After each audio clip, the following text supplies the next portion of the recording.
what we focus on here. It's the practical philosophy of health, wealth, and happiness. Health is just a state of being well.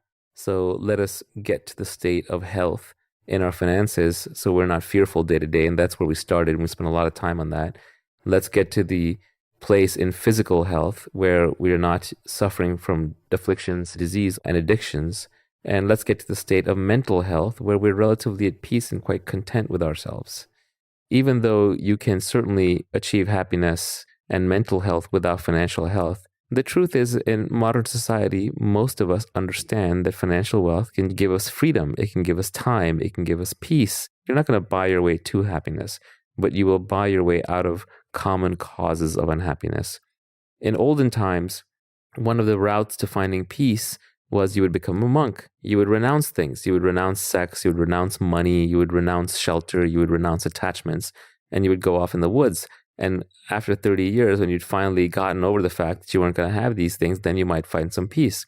And the truth is, most of them probably never got over it. Lots of monks out there, not a lot of enlightened people.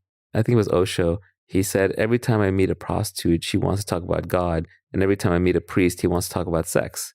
Whatever it is that you deny yourself will become your new prison. If you have a desire for material comfort, it's actually going to be easier and faster to fulfill it in modern society if you know what you're doing and are capable than it will be for you to renounce it. It'll take a lifetime to renounce it, and maybe then it won't work.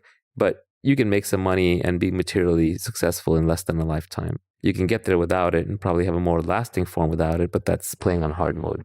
Physical health, of course, is the foundation of everything. If you don't have your physical health, you have nothing. Another great Confucius saying that I liked was that a sick man only wants one thing. A healthy man wants 10,000 things. When you're sick, when you're down, all your other desires run away. Without the ability to get up and function, you can't turn into this desiring machine that you are. Physical health is actually the most important, but I speak the least on that topic because I have the least specific and unique knowledge. I'm not self-actualized in that regard. I'm in okay health, okay shape, and I have an okay diet. I understand a lot of the theory of it, but I would feel fraudulent giving you that theory unless I were a paragon of excellence in that domain. Whereas I think in wealth, I'm much more self-actualized. And on the peace side, I've gone from being a mostly unhappy person to being a very happy person. And that, I think, was deliberate. It was practiced. It was effort-based. It was through realizations, and I made progress. So I have a chance to tell you what worked for me. Happiness is an extremely loaded term. It means completely different things to different people. And it's difficult to talk about because everybody has strong preconceived notions of what happiness is and how they would get to it. I'm going to conflate happiness and pleasure and peace and joy and bliss. I'm going to mix them up. I'm not doing so deliberately, but at the same time, this is not math. We cannot clearly bound these words. They mean different things in different contexts to different people. So let's just try and get into the spirit of what I'm saying rather than get hung up on specific words and details. I think that's extremely important. When some people are talking about happiness, they're really talking about pleasure thrills, like I had a really good meal, therefore I'm happy. Other people are talking about a general state of contentment and well-being. Other people are referring to enlightenment like a Buddha would have reached. Many people will take the point of view that there's no such thing as happiness, or happiness is counterproductive, or misery comes from pursuing happiness. And there's a lot of truth to this, and we'll get into it. But at the same time, sometimes I'll say, the way to be happy is X, and people will say, well, didn't you just say that happiness is a cause of misery? This is not mathematics. You cannot link algorithms together. This is more like poetry. If you read 50 different poems from a poet, and then you try to map them out analytically and refer words from one poem to another and see if that made sense, you miss the point. Don't fixate on the words. Don't even fixate on the sentences. Ponder the overall thought process and message. The first step towards increasing the level of happiness in your life is realizing that you can. This is where a lot of people get tripped up. For the vast majority of people, some amount of their happiness, in fact, probably a lot more than they think, is in their control.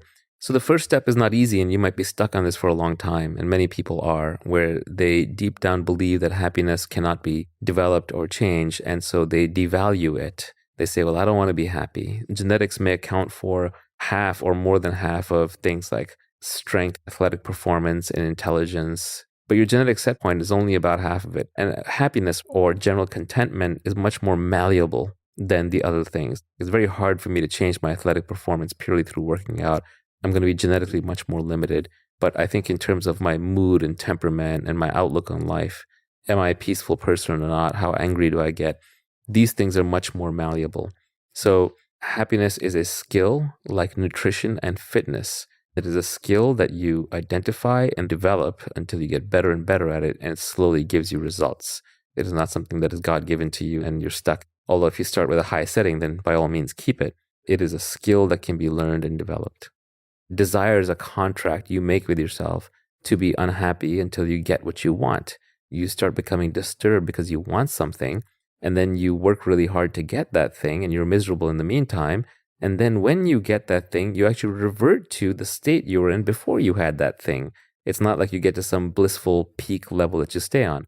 There's this delusion that there's something out there that will make me happy and fulfilled forever. That is a complete delusion. No one thing seems to do that. We can talk later about enlightenment, and that does seem to head in that direction of a permanent solution. But we're not going to explore that just yet. We're just talking about common sense happiness. There's no single permanent solution to it. Rather, it is a process of understanding. It is a process of self-discovery. It is a process of training yourself and seeing certain truths. If obtaining things were to permanently make us happy, then the cavemen would have been miserable and we should all be deliriously happy right now. So obviously net happiness per person is not going up. It might even be going down. Modernity probably brings more unhappiness than past times. So happiness is returning to that state where nothing is missing in this moment. A common complaint where I'm from, where I'm surrounded by lots of smart overachievers, is that happiness is for stupid people or happiness is for lazy people. A lot of times entrepreneurs will say, I don't want to be happy because I want to be successful. If I'm too happy, perhaps I will lose my desire and I will no longer work hard and I will no longer be successful. And like everything else, there is some truth to this. Generally, the more intelligent you are, the more you can see behind the facade of everyday life being easy or safe. You can see all the risks and the downsides and the calamities that await us. You can see the cynicism and the manipulation behind so many things that are portrayed as being good for you or good for society. You naturally become cynical and you signal your intelligence through cynicism. Very smart people will often communicate in purely cynical observations. It's okay to not want to be happy, but we're going to explore together whether you can increase your happiness level without significantly lowering your drive and without significantly lowering your intellect. So let's take the first one, which is, I'm not happy because I'm smart. Partially true. You are unhappy partially because you know too much. You've been exposed to too much. You understand too much. But that doesn't mean that you can't undo it and retain your intelligence. You're not smart because you're unhappy, so don't get it backwards. But yes, you're unhappy because you're smart. It means that it's going to take more work for you to be happy. But the good news is smart people are good at figuring out the truth. And it turns out the more you dig into certain deep truths, the naturally freer and more peaceful you will become. And that peace will itself lead to happiness. If you're so smart, why aren't you happy? I absolutely believe that is true. The beauty in being mentally high functioning in our society is that you can trade it for almost anything. If you're smart, you can figure out how to be healthy within your genetic constraints. If you're smart, you can figure out how to be wealthy within your local environmental constraints. If you're smart, you can figure out how to be happy within your biological constraints. But your biological constraints are a lot larger than you might think. For people who have ever gotten drunk, been on psychedelics, meditated deeply, experienced altered states of mind through breathing and hypnotic techniques, they turn into versions of themselves that are much happier for brief periods of time. Now, some of this is a fake pleasure-driven happiness, of course, but there's some truth to it as well, or you wouldn't desire that state. So in a sense, it can show you the dynamic range that you have as a human. The ability that you have to go into certain states where you're happier is actually quite large.